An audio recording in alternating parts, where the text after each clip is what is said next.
बहुत समय पहले की बात है। कृष्ण जी की एक कहानी है। एक सीधी सादी भोली भाली औरत कृष्ण जी की बहुत बड़ी भक्त थी। ललितपुर जिले में रहने वाली थी। जबरदस्त भक्त वो श्री कृष्ण भगवान की थी। उसने अपनी भक्ति का यही गुण अपने बेटे में भी डाल दिया था। वो दिन रात कृष्ण जी की भक्ति करती थी और अपने बेटे को भी कृष्ण भक्ति की सेवा करने के लिए लगा दिया। उसका बेटा भी जब जवान हो गया, लेकिन वह औरत बूढ़ी होने के बाद भी दिन रात कृष्ण को याद करने लगी। कोई भी काम भी किए बिना श्री कृष्ण जी का नाम लिया नहीं करती थी। बिना कृष्ण जी को भोग लगाए खुद भी कभी नहीं खाती थी। अपना सारा जीवन कृष्ण भक्ति में उसने अर्पण कर दिया। एक बार वो अपने छत पर सो रही थी। सुबह सुबह घना कोहरा होने की वजह से जब वह जागी तो नीचे उतरने लगी तो उसे कुछ दिखाई नहीं दिया। वह वहाँ से सीधे धड़ाम से नीचे गिर पड़ी। इतनी ऊंचाई से गिरने की वजह से उसके दोनों पैर टूट गए। अब वह चलने फिरने में सक्षम ना रही। काफ़ी दवाई करने के बाद भी उसके पैरों की हालत में कोई भी सुधार नहीं हुआ और वह बढ़ती उम्र की वजह से तकलीफ़ और ज़्यादा बढ़ गई। उसको एक जगह दूसरी जगह जाने में बहुत कष्ट होने लगा। वो रेंग कर जाने लगी। जहाँ पहले रोज़ मंदिर जाकर कृष्ण जी की पूजा किया करती थी, वह जब उसे 4 कदम भी चलना, दूरी तय करना मुश्किल हो गया। कई दिन ऐसे ही बेबसी से बीत गए। एक दिन उस औरत को कृष्ण जी पर काफ़ी गुस्सा आया। अब वो सोच रही थी कि जिस कृष्ण जी के लिए मैंने सारी ज़िंदगी खपा दी, उसने मुझे चलने लायक भी नहीं छोड़ा। अपने भक्तों के साथ कोई ऐसा करता है भला?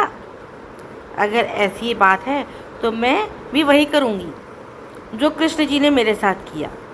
अगर मैं नहीं चल सकती तो कृष्ण को भी मैं चलने नहीं दूँगी। औरत ने कृष्ण की मूर्ति के पैर तोड़ने को ठान लिया। उसका बेटा खुद ही मंदिर की देखरेख करता था, इसीलिए मंदिर की चाबी भी उसी के पास रहती थी। एक दिन सवेरे सवेरे बेटे के उठने से पहले औरत ने उससे तकिए से नीचे से मंदिर में की चाबी निकाली और वो किसी तरह बड़ी मेहनत से रेंगते हुए मंदिर तक पहुंची।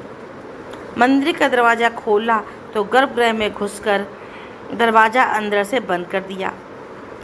यहाँ घर में बेटा समय पे हिसाब से जाग गया।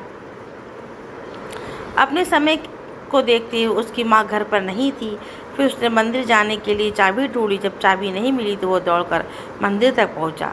उसे लगा जरूर किसी चोर ने उसकी चाबी चुरा ली है। अब वो कृष्ण जी की मूर्ति में लगे सोने की चांदी के जेवर चुरा रहा होगा, इसलिए गर्भगृह का दरवाज़ा अंदर से बंद है।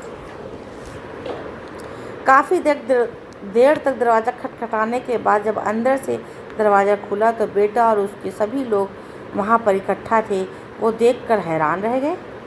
बूढ़ी औरत पहले से ठीक से खड़ी नहीं हो पा रही थी। वह एकदम स्वस्थ और अपने दोनों पैर पर चढ़कर गर्भगृह से बाहर आई हुई थी। सभी के पूछने पर उस औरत ने अपने साथ घटित हुई इस चमत्कार के बारे में बताया कि कैसे उसने अपने भगवान के गुस्सा होकर सिलबट्टे से उसकी मूर्ति के पैर तोड़ने का प्लान बनाया था। उसके लिए उन्होंने गर्भगृह में घुसकर दरवाज़ा लगा लिया था। तब भगवान खुद सामने प्रकट हुए और उसे रोकते हुए कहा कि आप मेरे पैर मत तोड़िए, इससे अच्छा है कि मैं आपके दोनों पैर जोड़ देता हूँ। और जैसे ही कृष्ण ने उसके सिर पर हाथ रखा, वह बिल्कुल स्वस्थ हो गई। भगवान कब किसको कैसे प्रसन्न होंगे कोई बता नहीं सकता। लोगों को लगेगा इस औरत ने भगवान को भय से दर्शन दिया, लेकिन उससे भी उस औरत के जीवन भर का समर्पण भी भक्ति छिपी हुई थी। श्री कृष्ण की कहानी हमें यह संदेश देती है कि भगवान की भक्ति में अपना जीवन अर्पण कर दें। जय श्री कृष्ण। राधे राधे। भक्तों, कहानी अच्छी लगी हो तो प्लीज़ लाइक करें, सब्सक्राइब करें एवं शेयर करें।